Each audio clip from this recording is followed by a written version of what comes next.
So hello friends and welcome back to my channel. तो आज हम वापस सेमीकंडक्टर पढ़ने वाले हैं और ये इसका थर्ड वीडियो होने वाला है। तो इससे पहले हम लोगों ने इंट्रिंसिक सेमीकंडक्टर तक पढ़ लिया।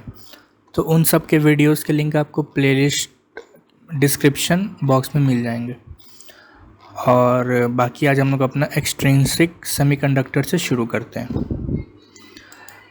तो चलिए हम लोग अपना चैप्टर स्टार्ट करते हैं। आप लोग भी खुद एनसीईआरटी लेके बैठिए और पेपर पेन जो भी लेके बैठना बैठिए नोट करने के लिए। So intrinsic semiconductor, the conductivity of an intrinsic semiconductor depends on its temperature. हम लोग ने पिछले वीडियो में देखा, but at room temperature its conductivity is very low. Room temperature पे उसका कंडक्टिविटी बहुत कम है रूम टेम्परेचर पे। As such no important electronic devices can be developed using these semiconductors. Hence, there is necessity of improving their conductivity. This can be done by making use of impurities. तो हम लोग ऐसा semiconductor बनाना चाहते हैं जो room temperature पे भी अच्छा कंडक्टिविटी दे। तो उसके लिए हम लोग कुछ इम्प्योरिटीज़ का यूज़ करते हैं। ठीक है, एक minute. When a small amount, say a few parts per million ppm of a suitable impurity is added to the pure semiconductor, the conductivity of the semiconductor is increased manifold. Such materials are known as extrinsic semiconductors or impurity semiconductors. The deliberate addition of a desirable impurity is called doping, and the impurity atoms are called the dopants. ठीक है, मतलब desirable impurity को क्या बोलते हैं? Doping. मतलब उस process को ऐड करने को। ठीक है, और इम्प्योरिटी क्या मतलब जिस चीज़ को ऐड करते उसको क्या बोलते हैं? Dopants. Such a material is also called a doped semiconductor. इसको हम लोग डोप्ड सेमीकंडक्टर भी कहते हैं। ठीक है, तो ये सब हाईलाइट कर लेते हैं।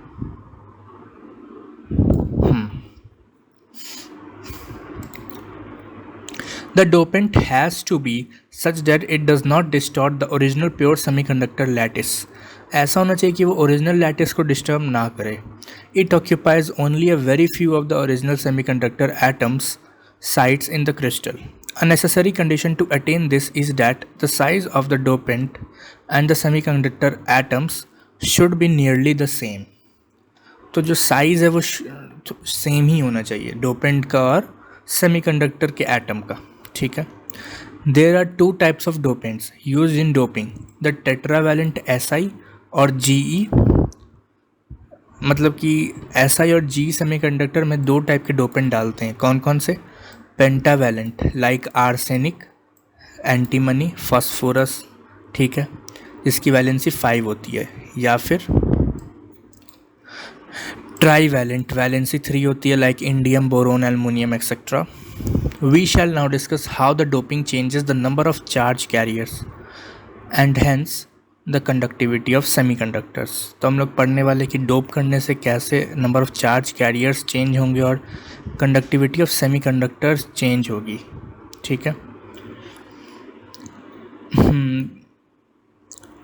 so SI or G belongs to the fourth group in the periodic table and therefore we choose the dopant element from nearby fifth or third group, expecting and taking care that the size of the dopant atom is nearly the same as that of SI or GE. Interestingly, the pentavalent and trivalent dopants in SI or GE give two entirely different types of semiconductors as discussed below. तो दो types के semiconductor देते हैं, दो types के dopants. ठीक है, कौन कौन से? 1. N type semiconductor. Suppose we dope SI और G with a pentavalent element as shown in figure 14.7। तो N टाइप क्या होता है? अगर वैलेंसी 5 वाले को डोप किया जाए, मतलब पेंटावेलेंट को डोप करेंगे तो N टाइप मिलेगा। ठीक है, when an atom of +5 valency element occupies the position of an atom in the crystal lattice of Si, 4 of its electrons bond with the 4 silicon neighbors while the fifth remains very weakly bound to its parent atom. जैसे ये figure है, ठीक है, इस figure में देखिए ये सब SI का एटम है, मतलब सिलिकॉन का एटम है ये सब, +4 एक आ गया पेंटावेलेंट। अब इसका एक फ्री इलेक्ट्रॉन यहाँ होगा, unbonded free electron donated bye pentavalent atom, और अब ये कंडक्ट करेगा इलेक्ट्रिसिटी क्योंकि ये तो फ्री एटम हो गया। तो यही कॉन्सेप्ट लगाना है। इसमें भी एक फिगर दिया हुआ है कि ये एक इलेक्ट्रॉन फ्री हो गया, ठीक है। This is because the 4 electrons participating in bonding are seen as part of the effective core of the atom by the 5th electron. As a result, the ionization energy required to set this electron free is very small, and even at room temperature it will be free to move in the lattice of the semiconductor. For example, the energy required is matra itna for germanium and 0.05 electron for silicon to separate this electron from its atom. This in contrast to the energy required to jump the forbidden band, about 0.72 electron volt from germanium and about 1.1 electron volt for silicon at room temperature in the intrinsic conductor, ठीक है, intrinsic से बहुत कम है, ठीक है। Thus, the pentavalent dopant is donating one extra electron for conduction and hence is known as donor impurity. Important, मतलब कि इलेक्ट्रॉन डोनेट कर रहा है तो उसको क्या बोलते हैं, donor impurity. The number of electrons made available of conduction by dopant atoms depends strongly upon the doping level and is independent of any increase in ambient temperature. On the other hand, the number of electrons with an equal number of holes generated by SI atom increase weakly with temperature. In a doped semiconductor, the total number of conduction electrons Ne is due to the electrons contributed by donors and those generated intrinsically, while the number of holes NH is only due to the holes from the intrinsic source. तो Ne क्या है, जो electron से आ रहा है, और holes क्या है, जो होल से आ रहा है, NH। और यहाँ पे पता चली गया हो कि Ne जो है वो NH से बड़ा होगा, क्योंकि यहाँ पे तो पहले से एक इलेक्ट्रॉन ना फ्री आ गया, तो ऑफकोर्स इलेक्ट्रॉन का नंबर ज़्यादा होगा। But the rate of recombination of holes would increase due to the increase in number of electrons. हाँ, this is important. As a result the number of holes would get reduced further, और बाद में NH घट जाता है।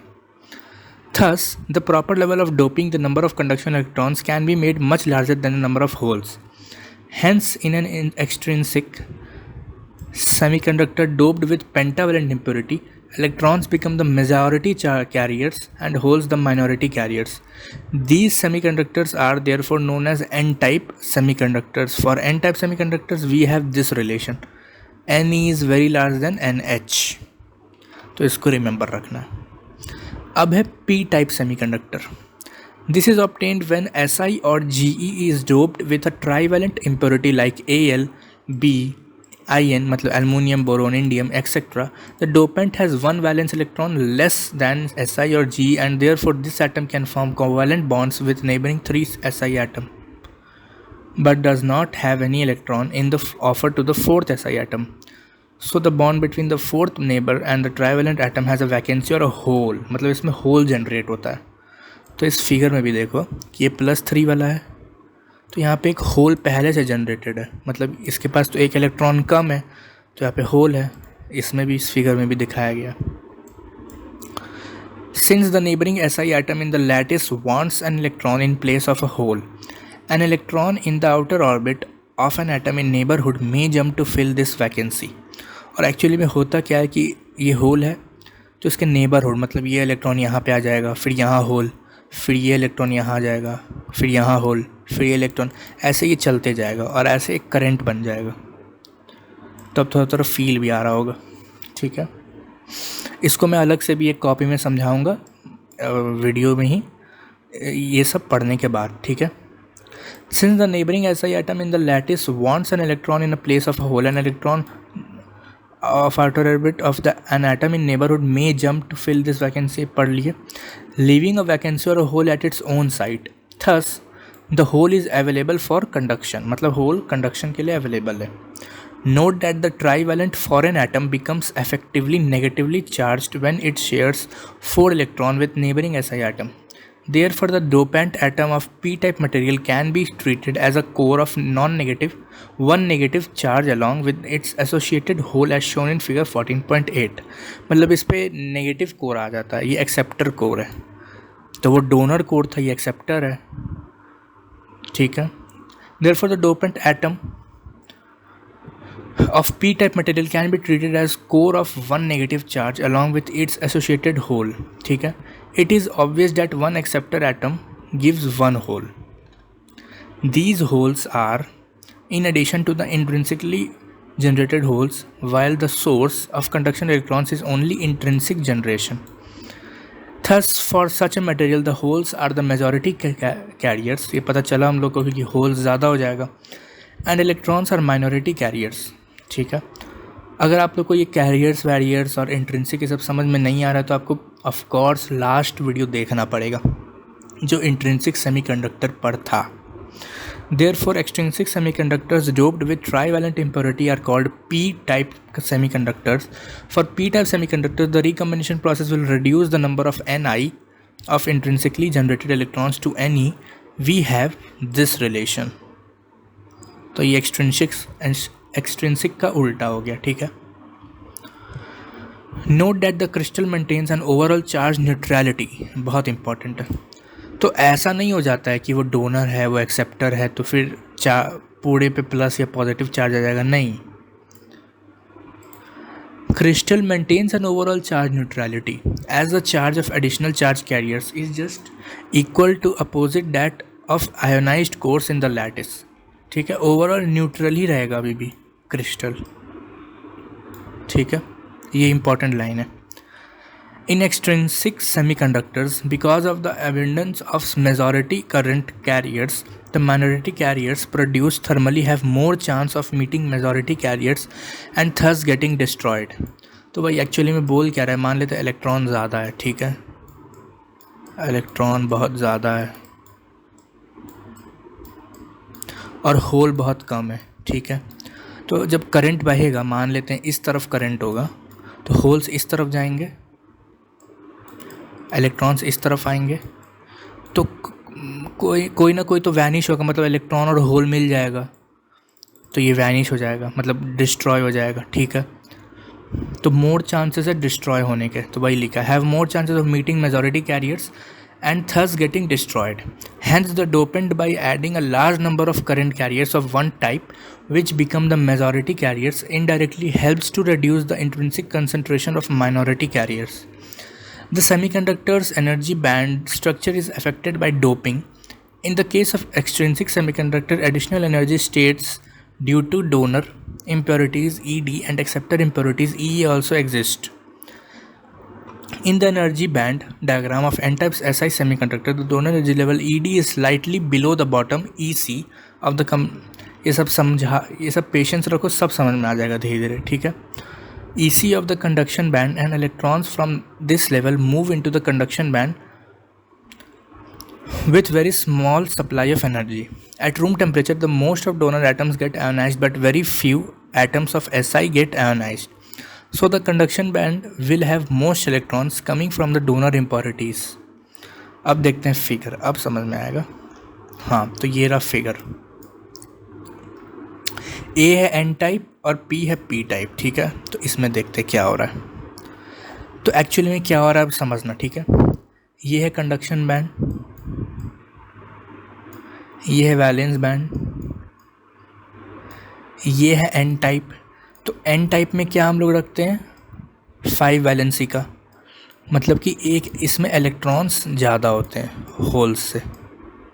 ठीक है. इतना तो हम लोग को क्लियर है. अब इलेक्ट्रॉन्स ज़्यादा होते हैं और ये क्या होता है, डोनर, मतलब ये डोनर डोपिंग, मतलब डोनर डोपेंट होता है. ठीक है. तो इसमें एक्चुअली होता क्या है कि इनिशियल EG ये होता है, लेकिन डोप करने के बाद ये वाला लाइन घिसक के इधर आ जाता है. ठीक है. ये आ जाता है और यहाँ पे भी इलेक्ट्रॉन हो जाता है. ठीक है. और फिर ये सब तो आराम से फिर जंप कर पाएंगे। यहाँ पे एनर्जी गैप बहुत कम हो गया, इतना हो गया, तो तुरंत जंप कर जाते हैं उसमें और ये कंडक्ट करने लगता है। ठीक है। और पी टाइप सेमीकंडक्टर में क्या होता है कि हम लोग 3 वाला डालते हैं, तो उसमें क्या होता है, होल्स ज़्यादा होता है इलेक्ट्रॉन से। ठीक है। तो इसका जो EC होता है ये नीचे आ जाता है EA पर, ये लाइन बन जाता है एक्सेप्टर एनर्जी। ये होता है डोनर एनर्जी, होता है एक्सेप्टर एनर्जी। तो ये यहीं पे एक्सेप्ट कर लेता है, इसलिए इसका नाम, ये डोनर एनर्जी का मीनिंग समझना, ऐसा एनर्जी जहाँ पे डोनेट करे। और एक्सेप्टर एनर्जी मतलब यहाँ पे होल्स मतलब इलेक्ट्रॉन्स एक्सेप्ट कर लेता है। ठीक है। और यहाँ पे होल्स बन जाता है और यहाँ पे इलेक्ट्रॉन्स आ जाता है। सिंपल, अब समझ में आ गया।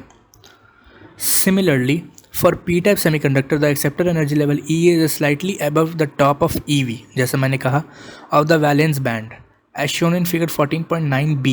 With very small supply of energy, an electron from valence band can jump to the level EA and ionize the acceptor negatively, जो मैंने कहा।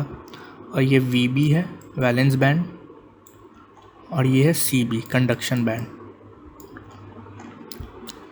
Alternately, we can also say that with very small supply of energy, the hole from level EA sinks down into the valence band. Electrons rise up and holes fall down when they gain external energy. At room temperature, most of the acceptor atoms get ionized, leaving holes in the valence band. Thus, at room temperature, the density of holes in the valence band is predominantly due to impurity in the extrinsic semiconductor. The electron and hole concentration in a semiconductor in thermal equilibrium is given by this, ये formula है। ठीक है। Though the above description is grossly approximate and hypothetical, it helps in understanding the difference between metals, insulators and semiconductors, in extrinsic and intrinsic, in a simple manner. The difference in the resistivity of C, Si and G depends upon the energy gap between their conduction and valence bands. For C, मतलब diamond, Si and G, the energy gaps are this respectively. Sn also has group 4 element, but it is metal because the energy gap in its case is 0 electron volt, Sn के case में। ठीक है। अब यहाँ तक इतना ही। अब मैं आपको इसके बारे में और डेप्थ में समझाता हूँ अलग से कॉपी पर। ठीक है। तो चलते हैं उस पर। अब आता है हम लोग का एक्सट्रिंसिक सेमीकंडक्टर। ये होता है impure semiconductor. We mixed some impurity in intrinsic semiconductor, मतलब कि इंट्रिंसिक सेमीकंडक्टर लिए, मतलब एकदम प्योर सेमीकंडक्टर लिए और उसमें कुछ इम्प्योरिटीज मिक्स कर दी हैं। ट्राईवैलेंट इम्प्योरिटी में 3 electron in valence shell, P type semiconductor, मतलब कि इम्प्योरिटी भी हम लोग 2 तरह का मिक्स करते हैं। कौन कौन से तरह का? एक ट्राईवैलेंट इम्प्योरिटी और एक पेंटावैलेंट इम्प्योरिटी। सो पेंटावैलेंट याद रखने के लिए एक ट्रिक है कि जैसे ही पेंटावैलेंट हो तो वो पी टाइप नहीं होगा, वो होगा एन टाइप सेमीकंडक्टर। और ट्राईवैलेंट इम्प्योरिटी होगा पी टाइप सेमीकंडक्टर। और ट्राईवैलेंट में 3 इलेक्ट्रॉन होगा वैलेंस शेल में और पेंटावैलेंट में 5 इलेक्ट्रॉन होगा वैलेंस शेल में। सिंपल। अब है इंट्रिंसिक सेमीकंडक्टर, जिसमें है 10 to the power 18 सिलिकॉन और उसमें 1 इलेक्ट्रॉन 1 होल बनता है, वेरी स्मॉल। हम लोग ये पढ़े हैं, ये बहुत छोटा वैल्यू है, मतलब 10 to the power 18 के सामने 1 कोई नंबर का कुछ सिग्निफिकेंट नहीं है, बहुत छोटा है। तो to increase conductivity by thousands times we mix an impurity, इसको बोलते हैं डोपिंग। तो इम्प्योरिटी मिक्स करने का हम लोग को फायदा मिला कि इसको हम लोग 10 पावर थाउजेंड्स मतलब 1000 टाइम से इसका कंडक्टिविटी इंक्रीज कर सकते हैं बाय मिक्सिंग एन इम्प्योरिटी, और इस प्रोसेस को बोलते हैं डोपिंग, मतलब मिक्स करने को। तो सबसे पहले हम लोग पढ़ेंगे एन टाइप सेमीकंडक्टर। तो एन टाइप सेमीकंडक्टर क्या है? Intrinsic semiconductor plus impurity. कौन सा impurity? Pentavalent impurity. Intrinsic semiconductor plus 5 group element, और 5 ग्रुप में क्या, या तो फास्फोरस या आर्सेनिक। फिर nearly 10 to the power 4 silicon में 1 फास्फोरस हम लोग मिला देते हैं, मतलब ये एक अप्रोक्सीमेट वैल्यू है कि 10⁴ सिलिकॉन में एक फास्फोरस मिलाया जाता है। तो अब देखते हैं होता क्या है। अब यहाँ पे आएगा बेसिक समझने वाला प्रोसेस। तो जो ये एटम है, उस एटम में पी आ जाएगा अपने एक जगह पे, मतलब एक जगह ले लेगा बीच में, और इसके पास एक एक्स्ट्रा इलेक्ट्रॉन होगा क्योंकि यहाँ पे इसके पास 5 इलेक्ट्रॉन है। 4 से तो ये बॉन्ड बना लेगा, 5वां इसका हवा में रह जाएगा, मतलब इसका 5वां बॉन्ड नहीं बनाएगा, 5वां फ्री रह जाएगा। तो इसका नाम है कंडक्शन इलेक्ट्रॉन, क्योंकि ये तो फ्री न रह गया। जो बाकी 4 इलेक्ट्रॉन थे वो तो सिलिकॉन के साथ बॉन्ड बना लिए, लेकिन ये एक इलेक्ट्रॉन जो पेंटावैलेंट इम्प्योरिटी अपने साथ लाया था फास्फोरस, वो क्या करेगा, तो वो इलेक्ट्रॉन कंडक्ट करेगा क्योंकि वो फ्री इलेक्ट्रॉन है। सो इसमें क्या होता है, number of free electron equal to number of phosphorus atoms will get added. मतलब कि फ्री इलेक्ट्रॉन्स कितना जनरेट होगा, जितना फास्फोरस एटम ऐड होगा। और इसमें इलेक्ट्रॉन का डेंसिटी होल से बहुत बहुत बहुत ज्यादा होगा, क्योंकि हम लोग होल्स तो जनरेट नहीं ना कर रहे हैं, हम लोग फास्फोरस ला रहे हैं, तो उससे इलेक्ट्रॉन ना आ रहा है, तो इसीलिए Ne very very very greater than NH होगा। सिंपल। अब इसका बैंड डायग्राम देखते हैं क्या हो जाता है बैंड डायग्राम में। तो बैंड डायग्राम में ये हो गया कंडक्शन बैंड, ये हो गया अपना वैलेंस बैंड, इसमें इलेक्ट्रॉन है। Ne.NH is equal to Ni का होल स्क्वायर, इसको कहते हैं मास एक्शन लॉ। ये बहुत इंपॉर्टेंट फॉर्मूला है, इसको याद रख लीजिएगा। और इसमें Ne बहुत ज्यादा होता है NH के मुकाबले। अब इसमें होता क्या है, जैसे ही हम लोग इम्प्योरिटी मिक्स कर देते हैं तो एक नया एनर्जी लेवल बन जाता है जिसका नाम होता है डोनर एनर्जी लेवल। और ये है 1.14 इलेक्ट्रॉन वोल्ट सिलिकॉन के लिए मान लेते हैं। तो ये जो एनर्जी लेवल है ये वाला, ये डोनर एनर्जी लेवल ऊपर आ जाता है और ये सिर्फ 0.05 इलेक्ट्रॉन वोल्ट का गैप रह जाता है, मतलब इतना करीब आ जाता है, इतना दूर से। तो अब इलेक्ट्रॉन को यहाँ से जंप करने की जरूरत नहीं है, अब इलेक्ट्रॉन यहीं से जंप करके इसमें पहुंच जाता है बिल्कुल आसानी से। इसीलिए इसमें Ne ग्रेटर देन NH होता है और ये पेंटावेलेंट में ऐसा स्ट्रक्चर होता है। तो यहाँ पे खत्म हो गया अब हम लोग का एन टाइप सेमीकंडक्टर। अब हम लोग का आता है सिंपल पी टाइप सेमीकंडक्टर। तो पी टाइप में कुछ नहीं है, जस्ट वैसा ही है, कुछ कुछ चीजें चेंज होंगी, जैसे intrinsic semiconductor plus third group of elements जैसे एल्युमिनियम या इंडियम। 10⁴ सिलिकॉन में एक एल्युमिनियम एटम मिक्स किया जाता है अप्रोक्सीमेट। अब जब ये एटम में घुस जाता है तो क्या होता है, तो एल्युमिनियम के पास 3 इलेक्ट्रॉन है, तो 3 के साथ तो बॉन्ड बना लेगा, लेकिन एक इसका बॉन्ड खाली रह जाएगा, तो ये हो जाएगा अपना होल। तो इसी को नाम देते हैं हम लोग होल्स। अब यहाँ पे हम धीरे धीरे समझ में आ रहा होगा कि इस केस में NH ग्रेटर होना चाहिए Ne से। और इसमें होता क्या है, number of aluminium doped is equal to number of holes created. अब क्या हो रहा है, हम लोग होल्स बना रहे हैं एल्युमिनियम से, इसीलिए NH बहुत ज्यादा हो गया, Ne बहुत कम हो गया। तो NH is greater greater greater than Ne, और NH गुना Ne is equal to Ni का होल स्क्वायर। ये तो याद रखना, है बहुत इंपॉर्टेंट फॉर्मूला है। और यहाँ इस केस में NH is greater greater greater than Ne। और इसका अब डायग्राम हम लोग देख लेते हैं, फिर सब चीज क्लियर हो जाएगा। तो इसमें वैसे ही होता है कंडक्शन बैंड, वैलेंस बैंड। इस ये एनर्जी लेवल है 0.05 इलेक्ट्रॉन वोल्ट, ये हो गया एक्सेप्टर एनर्जी लेवल। अब हम लोग क्या कर रहे हैं कि अब हम लोग ये वाला जो इलेक्ट्रॉन है अब ये जंप होके यहाँ आएगा इस पे, और क्योंकि इसका नाम ही है एक्सेप्टर एनर्जी लेवल, मतलब ये एक्सेप्ट करेगा। और ये भी बहुत कम गैप कर दिया, पहले था 1.14 इलेक्ट्रॉन वोल्ट, लेकिन अब बहुत कम हो गया, और इसका नाम होता है एक्सेप्टर एनर्जी लेवल। और ये इलेक्ट्रॉन इधर जंप होके आ जाता है हो, और यहाँ पे होल्स क्रिएट हो जाता है। As simple as that. अब नोट, वेरी इंपॉर्टेंट नोट है ये, वेरी इंपॉर्टेंट। जेई में डायरेक्ट भी कभी कभी पूछा है, N type extensive semiconductor is still neutral. मतलब कि एन टाइप एक्सटेंसिव सेमीकंडक्टर अभी भी न्यूट्रल है, ऐसा नहीं है कि उस पर नेगेटिव चार्ज आ गया या पॉजिटिव चार्ज आ गया इलेक्ट्रॉन्स के बनने के कारण या होल्स के बनने के कारण। Also P type will be also neutral. और पी टाइप भी न्यूट्रल ही होगा, वो भी ऐसा नहीं कि पॉजिटिव चार्ज आ जाएगा नेगेटिव चार्ज आ जाएगा इलेक्ट्रॉन और होल्स के बनने के कारण। ऐसा इसलिए हो रहा है क्योंकि एक जगह अगर आपका इलेक्ट्रॉन बन रहा है तो दूसरी जगह होल भी तो बन रहा है, तो ये दोनों एक दूसरे को कैंसिल आउट करेंगे। मतलब कि जहां इलेक्ट्रॉन बन रहा है तो इलेक्ट्रॉन बन क्यों रहा है, होल्स के कारण, और होल्स क्यों बन रहे हैं, इलेक्ट्रॉन्स के कारण।